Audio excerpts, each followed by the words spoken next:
और आज के लेक्चर में मैं जो टॉपिक डिस्कस करूंगा वो है एसी फंडामेंटल्स। ठीक है। अभी तक प्रीवियस जितने भी लेक्चर्स थे वहां पर हमने डायरेक्ट करंट की बात की या डीसी का बात किया, करेक्ट। और अब हम एक न्यू टाइप ऑफ करंट यहाँ पर डिस्कस करने जा रहे हैं, जिसको हम कहते हैं अल्टरनेटिंग करंट।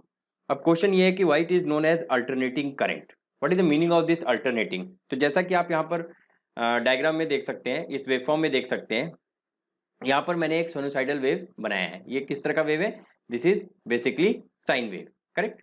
तो साइन वेव को अगर हम ऑब्जर्व करें, ठीक है, आपने मैथ में भी पढ़ा है, साइन वेव को ऑब्जर्व करें तो साइन की वैल्यू जीरो पे क्या होती है? At angle zero, suppose this is, अगर इसको मैं ले लेता हूँ theta, if this is theta और ये मैग्नीट्यूड है इसका, ठीक है, तो इसको मैं एम्पलीट्यूड ले लेता हूँ ए, ठीक है। तो अगर मैं यहाँ पर देखूं, अगर मैं आपसे ये पूछूं कि what is the value of sine theta, तो आप कहेंगे sine theta value is equal to zero. And what is this? This is what is the value of theta is equal to 90 degree, और we can say in the radian what is the value of sine pi by two. तो sine pi by two is the maximum value, ठीक है। तो इसको मैं क्या कर रहा हूँ, साइन पाई बाई टू की मैक्सिमम वैल्यू कितनी ले लेता हूँ? 1, करेक्ट। और अगर मैं आपसे पूछूं कि what is the value of sine पाई, यहाँ पे क्या होता है? पाई, ठीक है। पीरियोडिसिटी, पीरियोडिक एक वेव फॉर्म है, तो साइन पाई की वैल्यू क्या आ जाएगी? जीरो। और similarly this value, this means pi by two plus pi, pi by two plus pi, so this is coming out to be 3 pi by two. तो 3 pi by two पे sine की value क्या आ रही है? -1, ठीक है। नेगेटिव में है, ये भी मैक्सिमम है बट नेगेटिव में है। इसी तरह से आप यहां पर देखेंगे तो फिर से वैल्यू जीरो है, करेक्ट। तो जीरो से हम स्टार्ट हुए, जीरो पे गए, और यहाँ पे वैल्यू क्या है? 2 पाई। सो ये क्या चीज हमें बता रही है? ये बता रहा है कि this waveform is periodic. First point, this waveform is periodic means it completes it's time period every cycle in the time period of 2 pi, t is equal to 2 pi, 2 pi time में ये अपनी periods को complete कर रहा है, correct. दूसरा चीज अगर मैं देखूं तो इसका जो मैग्नीट्यूड है, जो ये है amplitude, this changes with respect to time, ये चेंज हो रहा है। तो एसी को हम कैसे डिफाइन कर सकते हैं? AC means the magnitude as well as direction, the magnitude and direction changes periodically, ठीक है, periodically with respect to time, correct. अब आप लोगों को ये डाउट हो रहा है कि थीटा और टाइम में क्या रिलेशन है, वो भी मैं आपको बताऊंगा। This theta is basically equal to omega t, ठीक है। एंड ओमेगा टी यहाँ पर ये टाइम का कंपोनेंट आ रहा है, तो थीटा को ओमेगा टी कहते हैं, periodically with respect to time. तो टाइम के साथ क्या हो रहा है? मैग्नीट्यूड एंड डायरेक्शन दोनों वेरी कर रहे हैं। तो this is all about DC. Where is in sorry AC, where is in case of a DC, अगर मैं डीसी की बात करूं यहाँ पे, तो क्या हो रहा था? The magnitude always remain constant, हमेशा कांस्टेंट था 0 से पाई तक, ठीक है। तो अब हम इस यूनिट में जो भी चीज डिस्कस करेंगे उसमें जो वेवफॉर्म होगा हमारा वो अल्टरनेटिंग होगा, वेरी करेगा, ठीक है। Secondly what is the average value of this? Average value अगर मैं देखूं इस साइन वेव का, ये एक प्योर साइन वेव है। क्यों? क्योंकि this positive half is exactly equal to the negative half. Average कैसे निकालते हैं? पहले हमें एरिया यहाँ का निकालना पड़ेगा। तो if I see the area of this half, ये हाफ का एरिया और ये हाफ का एरिया, ये दोनों हाफ क्या है? सेम है। तो हम ये कह सकते हैं कि this is pure AC, this is pure AC. Means यहां पर डीसी कंपोनेंट कितना है? डीसी कंपोनेंट क्या होता है? DC component mean the average value. So if average value is equal to zero, अगर एवरेज वैल्यू जीरो आ रहा है, इसका मतलब यहां पर जो वेवफॉर्म है वो प्योर एसी है, इसमें कोई भी डीसी कंपोनेंट नहीं है, कोई भी एवरेज वैल्यू नहीं है।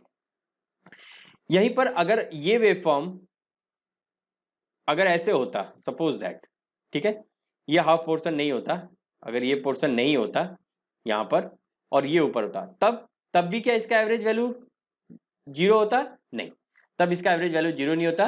और आप लोगों ने बहुत जगह पढ़ा है, जैसे 12th में पढ़ा, तो ये जो रेक्टिफाइड सिग्नल है, तो यहां पर एवरेज वैल्यू जीरो नहीं है। तो ऐसा नहीं है कि ये एसी नहीं है, दिस इज ऑल्सो एसी, ये भी एसी है, but this is AC with DC, with some DC value. Why? क्योंकि अगर इसका मैं एवरेज वैल्यू निकालूं तो वो जीरो नहीं आएगा, वो कुछ आएगा। तो this is AC, not pure AC, this is AC, this is also alternating, ठीक है, but with some DC value, with some average value, correct? So this is about the AC fundamentals. I am here defining the AC current, alternating current. अब दूसरा question ये आता है कि alternating current की हमें जरूरत क्या है, करेक्ट? तो सबसे बड़ा एडवांटेज तो ये है एसी करंट का कि द एसी करंट और वोल्टेज कैन बी इंक्रीज्ड और डिक्रीज बाय यूजिंग ट्रांसफार्मर, ठीक है? आपने पढ़ा होगा step up and step down transformer. तो हम एसी वोल्टेज और करंट को ट्रांसफार्मर यूज करके इजीली इंक्रीज और डिक्रीज कर सकते हैं। एक तो पहला एडवांटेज ये है, ठीक है? ये चीज हम डीसी में पॉसिबल नहीं है। दूसरा क्या है, AC generators are easily to construct, or we can say simpler in construction, easily to construct, या फिर हम ये भी कह सकते हैं simpler in construction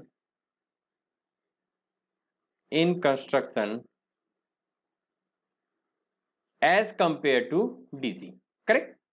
as compared to DC। तो दूसरा एडवांटेज ये हो गया, जब भी हमें एसी जनरेट करना है this is simpler to construct as compare to DC, ठीक है? आगे हम जैसे डीसी मोटर में जब हम पढ़ेंगे तब हम देखेंगे कि जब एसी एक्चुअली में जो जनरेट होता है वो एसी जनरेट होता है, उसको डीसी में कन्वर्ट करने के कम्यूटेटर की जरूरत पड़ती है, बट मैं यहाँ पे डिस्कस नहीं कर रहा, वो नेक्स्ट यूनिट में हम डिस्कस करेंगे। दूसरा चीज क्या है, AC can be easily converted into DC. भाई वाह, इसका मतलब ये है कि अगर हमें डीसी चाहिए तो हम एसी से डीसी बना सकते हैं, इजी है, कंस्ट्रक्शन में इजी है।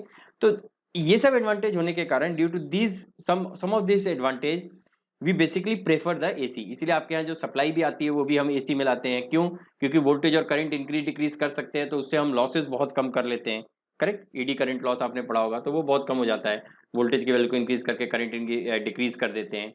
उसी तरीके से कंस्ट्रक्शन वाइज बहुत ईजी है। और तीसरा चीज, जब भी हमें डीसी की जरूरत है हम उसको इजीली कन्वर्ट भी कर सकते हैं। तो ये सब एडवांटेज है एसी का, ठीक है?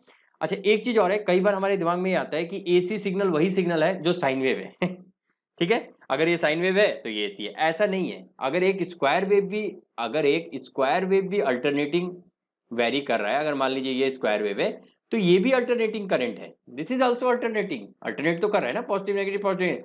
अगर एक ट्रायंगुलर वेव है तो ये भी अल्टरनेट कर रहा है, करेक्ट? बट क्वेश्चन ये है कि हम साइन वेव ही क्यों ज्यादातर लेते हैं? तो उसका रीजन ये है कि अगर ये स्क्वायर वेव है, जैसे कि आप लोगों ने मैथ में भी पढ़ा होगा, अगर ये स्क्वायर वेव है और इसका मैं फोरियर सीरीज या फोरियर ट्रांसफॉर्म या इसके कंपोनेंट्स को ब्रेक करूं, तो स्क्वायर वेव को मैं साइन और कोसाइन वेव के कॉम्बिनेशन से बना सकता हूं। तो बेसिक फंडामेंटल क्या है, साइन और कोसाइन है। और साइन और कोसाइन को अगर मैं ऐड करता हूं तो मैं ट्रायंगुलर भी बना सकता हूं, स्क्वायर भी बना सकता हूं। तो अगर आपके पास ये क्वेश्चन है कि कौन सा हम स्टडी करें, तो आप यही कहेंगे कि फंडामेंटल कंपोनेंट को हम स्टडी कर लेते हैं। और अगर फंडामेंटल को हम स्टडी कर लेते हैं तो वही सेम एनालिसिस हम साइन स्क्वायर वेव के लिए या ट्रायंगुलर वेव के लिए, किसी भी चीज के लिए हम लगा सकते हैं, करेक्ट? तो ये तो हो गया आपका अल्टरनेटिंग करंट का इंट्रोडक्शन। अब हम देखते हैं कि कैसे जनरेट होता है। देखिए, मैं यहाँ पे बहुत ही बेसिक्स लेके चल रहा हूँ क्योंकि आपका बेसिक इलेक्ट्रिकल इंजीनियरिंग के कोर्स में है। मैं बहुत ज्यादा डिटेल में नहीं जाऊंगा, बट मैं आपको बहुत ही बेसिक्स में ये समझाता हूँ कि एसी वोल्टेज या एसी करंट जो हमारा जनरेट हो रहा है वो हम कैसे जनरेट करते हैं, ठीक है? तो आइए देखते हैं generation of the AC voltage और एसी करंट।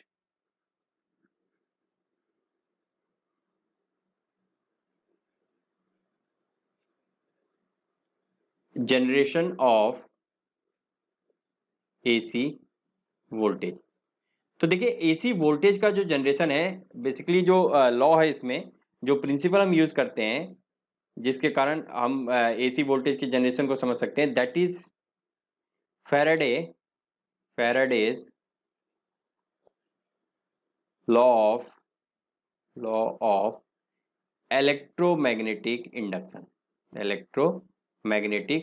और अगर आपने 12th में ये पढ़ा होगा अच्छे से तो आपको इजीली पता होगा कि इलेक्ट्रोमैग्नेटिक फैराडे लॉ क्या था। तो मैं यहाँ पे थोड़ा सा बताता हूँ। फैराडे लॉ क्या कह रहा है कि अगर किसी मैग्नेटिक फील्ड में, अगर कोई भी एक मैग्नेटिक फील्ड है, मान लीजिए ये मैग्नेटिक फील्ड है, ठीक है? आप this is permanent magnet, so this is north pole, और वी कैन से करेक्ट। तो अगर ये कोई भी मैग्नेटिक फील्ड है और इस मैग्नेटिक फील्ड में अगर मैं कॉइल को रोटेट कर रहा हूं, ठीक है, क्या रोटेट कर रहा हूं, किसी भी कॉइल को रोटेट कर रहा हूं, ये कॉइल को अगर रोटेट कर रहा हूं तो क्या होगा, इस कॉइल में there is a change in the flux in the magnetic field, ये मैग्नेटिक फील्ड का डायरेक्शन है, करेक्ट।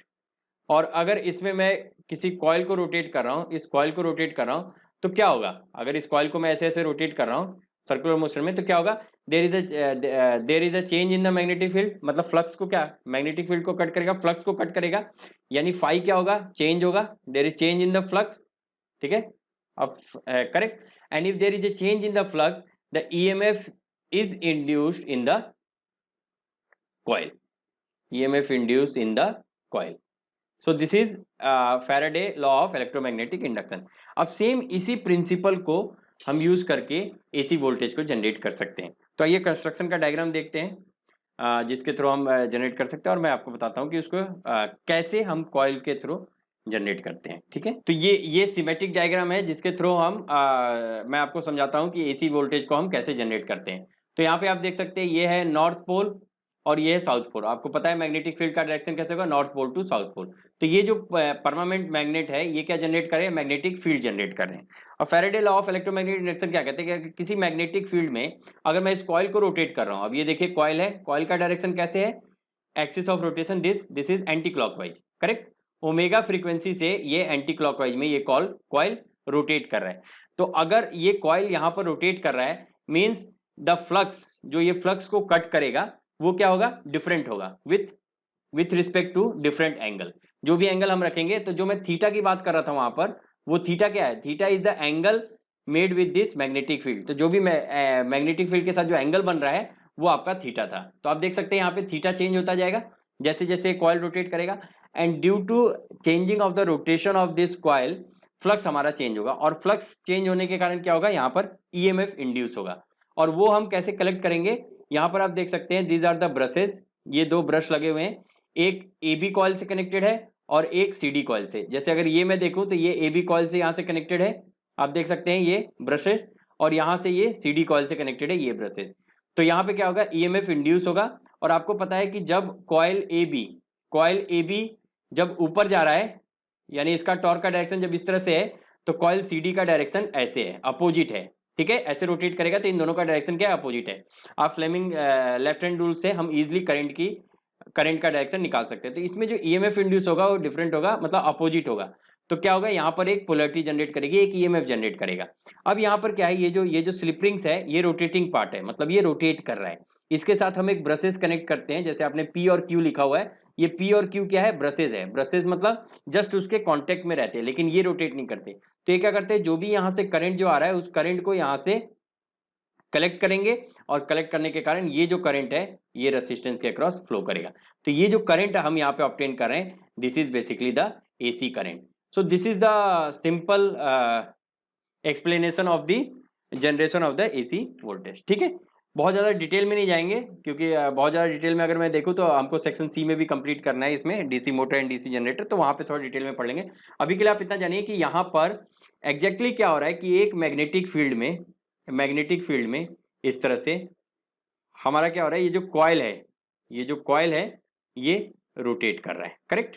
ये कॉइल रोटेट कर रहा है, और जैसे जैसे कॉइल रोटेट करेगा इसका एंगल चेंज होगा, और एंगल चेंज होगा तो ये क्या जनरेट करेगा, ईएमएफ जनरेट करेगा, मींस अल्टरनेटिंग करंट रोटेट करेगा, ठीक है। थीटा चेंज होगा तो ये अल्टरनेटिंग करंट, ठीक है, करेक्ट। तो आइए इस डायग्राम के थ्रू हम समझते हैं कि कैसे कॉइल रोटेट कर रहा है तो उसके चलते अल्टरनेटिंग वोल्टेज क्रिएट हो रहा है। जैसे कि आप देख सकते हैं ये कॉइल की पोजीशन है, तो रेफरेंस जीरो, यानी जीरो किसी एक पोजीशन से कॉइल रोटेट करना स्टार्ट किया, और वहां से मान लीजिए ये रोटेट कर रहा है किस डायरेक्शन में, एंटी क्लॉकवाइज डायरेक्शन में। ये मैंने एंटी क्लॉकवाइज डायरेक्शन एज्यूम किया है। तो जब ये किसी भी फाई एंगल पे इस फाई पे गया तो क्या हुआ, जो यहां से जो मैग्नेटिक फील्ड को कट कर रहा है जो कॉइल, मान लीजिए जैसे ये कॉइल है हमारा मैग्नेट के अंदर, और ये अगर इस एंगल पे आ गया है मींस जो हमारी मैग्नेटिक फील्ड है, ठीक है, इसका एक्सिस, और मैग्नेटिक फील्ड जो है हमारा वो इस तरह से है। तो कॉइल जो एक पोजीशन बना रहा है, ये क्या कर रहा है, कॉइल इसके साथ कुछ एंगल बना रहा है फाई। तो ये फाई जैसे जैसे चेंज होगा, जो यहाँ से मैग्नेटिक फील्ड फ्लक्स जो इंड्यूस है, जो फ्लक्स जो कट हो रहा है वो चेंज होता रहेगा, ठीक है।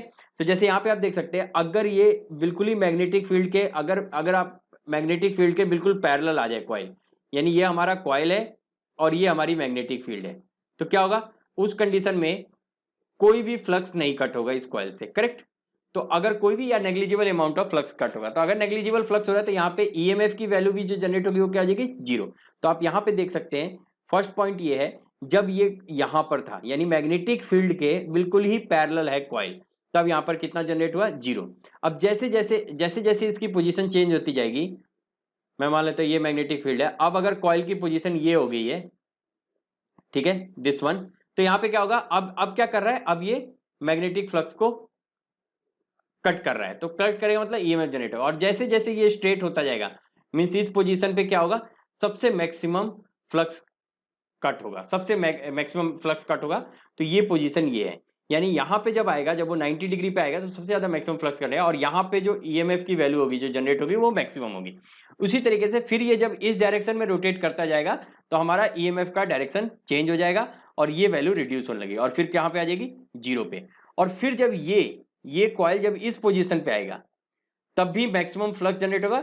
ओनली डिफरेंस इज दैट जो फ्लक्स का डायरेक्शन होगा, जो फ्लक्स का मैग्नीट्यूड होगा वो अपोजिट होगा। तो इस तरह से हम देख सकते हैं कि यहां पर क्या जनरेट हो रहा है, एक एसी वोल्टेज को हम कैसे जनरेट कर रहे हैं, ठीक है। तो इसको फेजर रिप्रेजेंटेशन भी कहते हैं, ये आपका फेजर रिप्रेजेंटेशन है, वो भी मैं आगे एक्सप्लेन करूंगा। तो by using phasor representation how we can explain this generation of the AC voltage, correct. अब यहां पर एक चीज और है, इक्वेशन ऑफ एसी करंट, ठीक है। एसी करंट का इक्वेशन हम कैसे दिखा सकते हैं, ठीक है। यहां तो मैंने आपको फेजर में बता दिया, ठीक है, theta is equal to omega t, और आप देख सकते हैं 0 से पाई बाई 2 पाई, ठीक है। फिर यहाँ पे क्या हो गया इसकी वैल्यू 3 पाई बाई 2, और यहाँ पे हो गया 2 पाई। मीन्स अगर टाइम पीरियड में यहाँ से निकालूं तो 2 पाई होगा। टाइम पीरियड मतलब कितने टाइम में अपने आप को रिपीट कर रहा है, क्योंकि इसके बाद फिर यही वेव फॉर्म रिपीट होगा। After 2 pi this wave form repeats itself, ठीक है। तो अगर यहाँ से मैं ईएमएफ इक्वेशन लिखता हूँ तो मैं क्या लिख सकता हूँ, अगर आई एम के रिस्पेक्ट में ही लिख रहा हूँ मैं, आई के रिस्पेक्ट में, मीन्स अगर इस करंट को मैं आई करंट लेता हूं, और जनरली आप देखिएगा डीसी में हम करंट की वैल्यू को कैपिटल में लिख रहे थे, यहाँ स्मॉल में लिखेंगे। तो I is equal to this I M को मैं कैपिटल में लिखा, ये मैक्सिमम करंट है, ठीक है। आई M sine omega T plus five, ये हम जनरल फॉर्म इसी इक्वेशन का बता सकते हैं। यहां पे आप देख सकते हैं I is equal to I M sine omega T plus five. अब आई एम क्या है, आई एम कौन सी वैल्यू है, आई एम जो आपका है that is the peak value, that is peak value. और पीक वैल्यू मीन्स पॉजिटिव और नेगेटिव।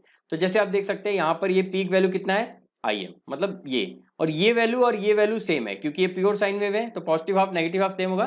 तो आई एम यहां पर क्या निकल गया, पीक वैल्यू, करेक्ट। ओमेगा क्या है, ओमेगा वो फ्रीक्वेंसी है, वो एंगुलर फ्रीक्वेंसी है जिस फ्रीक्वेंसी से ये रोटेट कर रहा है, यानी इस डायरेक्शन में ओमेगा फ्रीक्वेंसी से ये जो आपका कॉइल है ये रोटेट कर रहा है ऐसे, करेक्ट, ओमेगा फ्रीक्वेंसी से, ठीक है। ये समझ में आ रहा है? तो omega frequency, omega is the angular frequency, omega is the angular frequency, correct. और इसको आप ऐसे भी रिप्रेजेंट कर सकते हैं, एंगुलर फ्रीक्वेंसी है मींस आपको पता है 2 pi F, so omega is also equal to 2 pi F, ठीक है। और ये ओमेगा जो है ये भी टाइम पीरियड से रिलेटेड है। अगर मैं फ्रीक्वेंसी और टाइम पीरियड की बात करूं तो frequency is equal to 1 upon t. तो अगर यहां से मैं देखूं फ्रीक्वेंसी इसका निकालना चाहूं तो f is equal to 1 upon 2 pi, correct. और यहां से अगर ओमेगा निकाले इसी वेवफॉर्म का तो क्या आएगा, 2 pi into 1 upon 2 pi, so omega is equal to 1, correct. तो इस तरह से आप देख सकते हैं, ठीक है, समझ में आ रहा है। 2 पाई एफ हमारा ओमेगा 2 पाई एफ हो गया, एफ की वैल्यू 1 अपॉन टी होती है, तो t is equal to t की वैल्यू यहाँ पे कितना है 2 पाई, तो 1 अपॉन 2 पाई पुट कर दिया तो ओमेगा की वैल्यू आ गई 1, तो ओमेगा। अब ये फाई क्या है, व्हाट इज दिस फाई। अगर मैं इनिशियली जो ये फेजर है इनिशियली ये लेता हूं कि मेरा फाई जो है बिल्कुल ही मैग्नेटिक फील्ड के साथ जीरो एंगल बना रहा है, तो हमारी फाई की वैल्यू क्या आ जाएगी, जीरो हो जाएगी। अगर मैं इनिशियल केस में ले रहा हूं कि जो मेरा कॉइल है वो मैग्नेटिक फील्ड के साथ थीटा एंगल बना रहा है या फाई एंगल बना रहा है, तो ये क्या हुआ, इनिशियली कॉइल इस पोजीशन पे था, तो सारी की सारी एनालिसिस हम यहीं से स्टार्ट करेंगे। तो उस केस में फाई की जो भी वैल्यू होगी वो आ जाएगी, ठीक है। तो जैसे आप देख सकते हैं अगर फेजर यहाँ जीरो से स्टार्ट हो रहा है, जीरो से, तब तो मैं कह सकता हूं कि यहाँ पर फाई की वैल्यू क्या है, जीरो है, ठीक है। अब इसको फाई नहीं, इसको थीटा, तो फाई की वैल्यू यहाँ पर क्या है, जीरो है। अगर यही वेव फॉर्म यहां से स्टार्ट होता, यहां से मान लीजिए यहां से स्टार्ट होता, तब मैं क्या कहता कि ये 0 से स्टार्ट नहीं हो रहा है, ये कहां से स्टार्ट हो रहा है, यहां पर कुछ भी वैल्यू हो सकती है, ठीक है, π/2 से थोड़ी सी कम वैल्यू है, तो मान लेता हूं मैं ये हो गया π/4 वैल्यू है, तो मैं कह सकता हूं कि यहां पर π/4 से स्टार्ट हो रहा है, इसलिए यहां पर फाई की वैल्यू क्या होगी, π/4, लेकिन इस वेवफॉर्म के लिए कहां से 0, तो 0 होगा। तो फाई क्या हम एक्सप्लेन कर सकते हैं, phi is the initial phase of the phasor, initial phase of the phasor, ठीक है, इनिशियली कहां से स्टार्ट हो रहा है, ठीक है। डीसी में ये चीज मैटर नहीं करता था, डीसी में क्योंकि 0 से लेकर इंफिनिटी तक सेम भी वैल्यू थी, तो वहां मैटर नहीं करता था कि कब से स्टार्ट है, लेकिन अगर यहां पे मैं देखूं तो 5 मैटर करेगा, ठीक है। अगर आपको पावर निकालना है यहाँ पर, तो मल्टीप्लीकेशन जब आप करेंगे तो इंस्टेंटेनियस में देखिए यहाँ पर कुछ वैल्यू है लेकिन यहाँ पे 0, तो इसका पावर 0 हो जाएगा। तो वो सारी चीजें हैं, अभी आगे हम फेजर डायग्राम में भी एक्सप्लेन करेंगे वो सारी चीजें। तो इस तरह से आप देख सकते हैं। तो ईएमएफ इक्वेशन जो आपका है एसी का, उसको हम ऐसे रिप्रेजेंट करते हैं, ठीक है। अब यहाँ पे कुछ चीजें और डिफाइन करनी है, वन बाय वन मैं डिफाइन करता हूँ। सबसे पहले मैं डिफाइन करता हूँ टाइम पीरियड, ठीक है। टाइम पीरियड क्या है यहाँ पर, तो टाइम पीरियड क्या है, time period is the time in which it completes is one cycle. जैसे मान लीजिए अगर इस वेवफॉर्म की मैं बात करूं, तो ये वेवफॉर्म 0 से 2π के बीच में अपनी एक साइकिल कंप्लीट कर रहा है, करेक्ट। अब यहां से अगर आगे देखें तो यही बार बार रिपीट होगा, ठीक है। तो time period is the time required to complete one cycle, that is the time period. And how will you define the frequency, एक तो मैथमेटिकली हमने डिफाइन कर दिया 1/t, but frequency is defined as the number of cycles completed in 1 second, एक second में कितने cycle complete हो रहे हैं, that we call it is a frequency, correct, ठीक है। जैसे मान लीजिए जो एसी हमारे यहाँ आता है उसकी फ्रीक्वेंसी कितनी है, एफ इजिकल टू 50 हर्ट्ज, तो 50 हर्ट्ज का मतलब क्या हुआ, उसका टाइम पीरियड कितना हो जाएगा, time period is equal to 1/f, so that is 1/50, so this is coming out to be 20 millisecond. तो 20 मिली सेकेंड में वो अपना एक टाइम पीरियड कंप्लीट कर लेता है, एवरी 20 मिली सेकेंड में अपना टाइम पीरियड कंप्लीट करता है, मतलब 10 मिली सेकेंड का पॉजिटिव और 10 मिली सेकेंड का नेगेटिव होता है, ठीक है। ये तो होगी इनिशियल बातें। फेज क्या है, phase is the phase difference, जो ये आप देख रहे हैं इनिशियली किस फेज से वो स्टार्ट हो रहा है कॉइल, वो हमने यहाँ पर फाई से रिप्रेजेंट किया। तो आई थिंक ये सारी चीजें क्लियर होगी, ठीक है। अब यहाँ पर दो चीजें बहुत इंपॉर्टेंट है, एक है आरएमएस और एक है आपका average value. RMS, average, form factor and peak factor, this four terms I am going to explain. RMS value, average value, form factor and peak factor, ठीक है, पीक फैक्टर, करेक्ट। ये सभी को मैं एक्सप्लेन करूंगा, और आरएमएस और average value मैं फाइंड आउट भी करूंगा मैथमेटिकली, कैसे हम फाइंड आउट कर सकते हैं। तो मैं दो वे फॉर्म लूंगा और उसके थ्रू आरएमएस और एवरेज वैल्यू फाइंड आउट करूंगा। तो ये डेफिनेशन देखते हैं वन बाय वन, पहले आरएमएस और एवरेज का, फिर form factor and peak factor का। आरएमएस, पहले मैं प्रैक्टिकली समझा देता हूं आरएमएस की क्या डेफिनेशन है। The the RMS value of alternating current, the RMS value of alternating current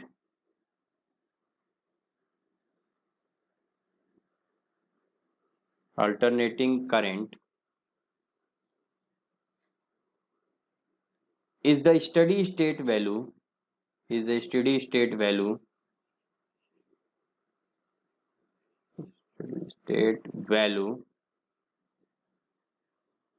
of current or voltage maybe, but we are basically talking about current, of current which if passed through a circuit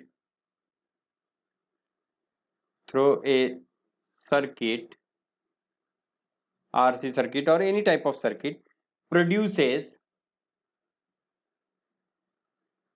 a same amount of heat, produces a same amount of heat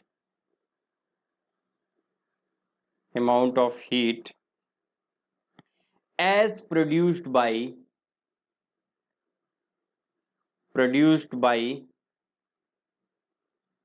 alternating current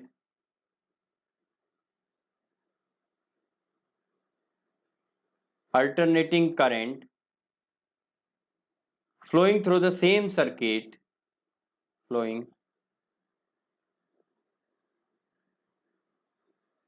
through the same circuit for same amount of time, or we can say for same period of time. Same circuit for same period of time. अब ये क्या चीज कह रहा है, same period of time? Mathematically तो हम देखेंगे ही, पहले मैं आपको ऐसे समझा दूं। देखिए, अगर मैं आपको कहता हूं कि किसी अल्टरनेटिंग करंट की आरएमएस वैल्यू ये है, मान लीजिए Im/√2 है या जो भी हम निकालते हैं, तो इसका मतलब क्या है कि अगर एक डीसी करंट में लेकर के आऊं और उसको उस सर्किट के थ्रू पास करूं, तो जो करंट उसमें फ्लो होगा, वो जितना अमाउंट ऑफ हीट प्रोड्यूस करेगा, सेम उतना ही अमाउंट ऑफ हीट एक आरएमएस वैल्यू जो अल्टरनेटिंग करंट का है वो प्रोड्यूस करेगा, सेम सर्किट के लिए, सेम पीरियड ऑफ टाइम के लिए। तो इसका मतलब आपको एक चीज समझ में आ गया, this is basically related to the heat. और हमें पता है हीट का मतलब क्या है, हीट मींस I²RT, यही तो है, ठीक है। तो I²RT मींस ये देखिए यहां पे करंट की वैल्यू कैसे आ रही है, स्क्वायर, तो इसीलिए यहां पर स्क्वायर टर्म आ रहा है। तो root mean square means the square of the average value, और फिर उसका रूट लेंगे। तो आरएमएस वैल्यू क्या करेगा, this is related to the heat produce in the same circuit as in the case of a DC. Mathematically अगर मैं इसको रिप्रेजेंट करूं, तो मैथमेटिकली मैं डिफाइन कर देता हूं। मान लीजिए अगर ये मेरा एसी करंट है, I is equal to IM sine omega t. For simplicity मैं एज्यूम कर रहा हूं कि फाई जो है वो मेरा अभी 0 है, तो I is equal to IM sine omega t. तो इसका अगर मुझे रूट मीन निकालना है, अब IM साइन ओमेगा टी मतलब ये वेवफॉर्म कैसा है, कुछ इस तरह का है, ठीक है, करेक्ट, जैसे मैंने अभी आपको दिखाया साइनोसाइडल है। तो यहाँ पे हो गया 0, ये हो गया पाई, ये हो गया 2 पाई, ये हो गया 3 पाई, सिंपली अगर हमने ऐसा मान लिया तो यहाँ पे मैं क्या कह सकता हूं कि देखिए रूट मीन स्क्वायर, सबसे पहले क्या करना है, स्क्वायर करना है, फिर उसका मीन करना है, और फिर उसका रूट लेना है। तो ये जो आई है इसका पहले मुझे क्या करना पड़ेगा, स्क्वायर, तो इसका मैंने स्क्वायर कर दिया, करेक्ट, ये देखिए स्क्वायर हो गया। फिर उसके बाद मीन निकालना है, मीन कैसे निकालते हैं, अब देखिए इसका अगर स्क्वायर है, स्क्वायर कर दिया इस वेवफॉर्म का, तो मीन वैल्यू क्या आता है, एवरेज वैल्यू होता है ना इसका, जो भी है इसका एवरेज वैल्यू, तो स्क्वायर होगा तो दोनों सेम आएगा। तो एवरेज वैल्यू कैसे निकालते हैं, 0 टू मान लीजिए 0 to 2 pi I², correct, I² d theta upon, इसका टोटल एवरेज यहां तक ले रहे हैं हम लोग, तो इसको क्या लिखेंगे 2 पाई, ठीक है, ये इसका एवरेज वैल्यू हो गया और इसका स्क्वायर हो गया। और उसके बाद क्या लेना है, स्क्वायर निकाल दिया मैंने, पहले स्क्वायर कर दिया, ठीक है, फिर मैंने इसका मीन निकाल दिया, मीन मतलब इसका एवरेज जो इंटीग्रेशन करके निकाला अपॉन 2 पाई। आप एवरेज कैसे निकालते हैं, मान लीजिए अगर 10 स्टूडेंट्स है, उनके मार्क्स दे रखे हैं, तो आप क्या करते हैं, 10 स्टूडेंट्स के मार्क्स को ऐड करते हैं और डिवाइडेड बाई 10 करते हैं। तो वही चीज मैंने किया यहाँ पर, इसका एरिया और इसका एरिया लिया, जो कि ये ऊपर ऊपर आप देख सकते हैं, ये एरिया मैंने निकाला, और उसके बाद उसको टोटल टाइम पीरियड जितना दूर लिया था उस इंटरवल से डिवाइड कर दिया, दैट इज 2 पाई। तो ये तो निकल गया मीन। अब इसका क्या करना है हमें, इसका हमें करना है रूट। तो ये हो जाएगा आपका, this is I, this is I RMS value. तो ये अभी हम देखेंगे, इसको डिफाइन भी करेंगे और एक न्यूमेरिकल भी सॉल्व करेंगे, तो और भी इजी हो जाएगा। अब यहीं पे हम देखते हैं कि एवरेज वैल्यू क्या होता है। ये तो हमने आरएमएस और आरएमएस वैल्यू निकालने की जरूरत की पड़ी, आरएमएस वैल्यू इसलिए निकालना पड़ा क्योंकि अल्टरनेटिंग में अगर हम एवरेज वैल्यू देखें तो वो 0 आता है, तो हमें कोई इन्फॉर्मेशन मिलेगा ही नहीं। अगर मैं एक प्योर साइन वेव का एवरेज वैल्यू निकालता हूं तो वैल्यू क्या आएगी, पूरे टाइम पीरियड के लिए उसकी वैल्यू आएगी 0, तो वहां से कोई इन्फॉर्मेशन कन्वे नहीं हो रहा, इसलिए हम हमेशा आरएमएस वैल्यू निकालते हैं। और जितने भी इलेक्ट्रोमैकेनिकल जो डिवाइस हम यूज करते हैं उसमें बेसिकली क्या होता है, हीटिंग इफेक्ट में जो डिवाइस यूज होता है, तो उसमें जो करंट मेजर होता है, जो भी चीज होता है, वो I² के बेसिस पे होता है, इसलिए आरएमएस वैल्यू बहुत ही इंपॉर्टेंट है। दूसरा चीज देखते हैं, एवरेज वैल्यू क्या है, what is average value, correct. तो एवरेज वैल्यू को हम कैसे डिफाइन कर सकते हैं, इसको भी मैं डिफाइन कर देता हूं, it is the value of alternating current, it is the value of alternating current, it is the value of alternating current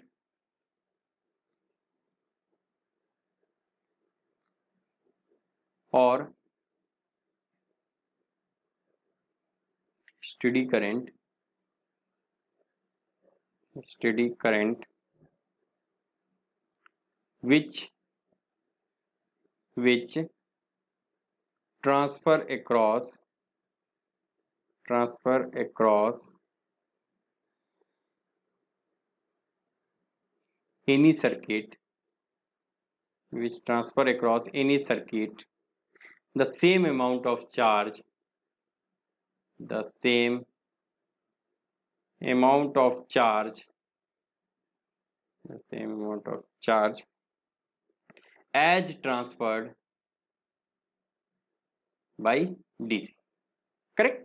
So this is basically related to the charge. मतलब अगर एक डीसी सोर्स है वो जितना amount transfer कर रहा है और अगर कोई एसी सोर्स है और उसका जो एवरेज वैल्यू है उतना ही चार्ज ट्रांसफर करेगा जितना डीसी सोर्स करेगा.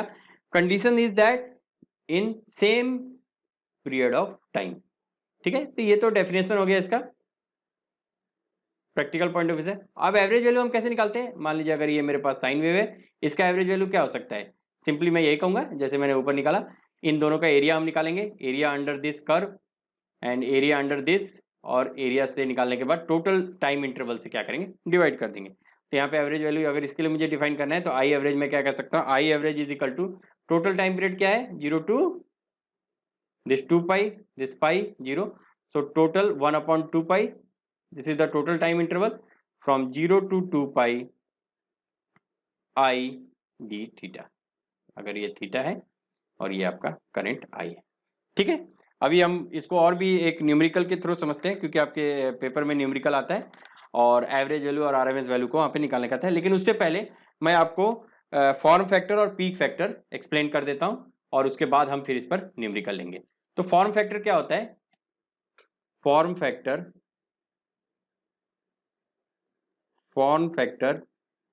is defined as, it is defined as the ratio of IRMS, यानी the value of IRMS upon I average, means the ratio of RMS value to the average value is defined as the form factor. और AC के लिए अगर आप form factor calculate भी कर सकते हैं, that is coming out to be 1.11 means sine wave के लिए, for sine wave AC. Correct. So what is the significance of this form factor? This form factor basically define the what is the ratio of that RMS value, मतलब RMS value कितना है average value के comparison में. ठीक है. और एक चीज और यहाँ पे बहुत ही इंपॉर्टेंट है, that is the peak factor. ठीक है.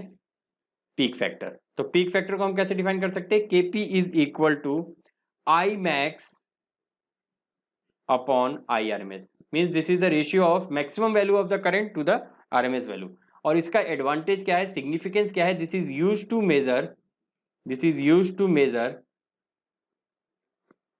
Major iron loss. करेक्ट. तो आयरन लॉस से रिलेटेड है, अगर हमें आयरन लॉस या ये सारी चीजें कैलकुलेट करनी है तो वहां पर हमें पीक फैक्टर की जरूरत होती है. सो this is all about the fundamental. और तो नेक्स्ट क्लास में हम आरएमएस और एवरेज वैल्यू कैलकुलेट करेंगे मैथमेटिकली. तो मैं 2 वेवफॉर्म लूंगा और एक मैं हाफ वेव रेक्ट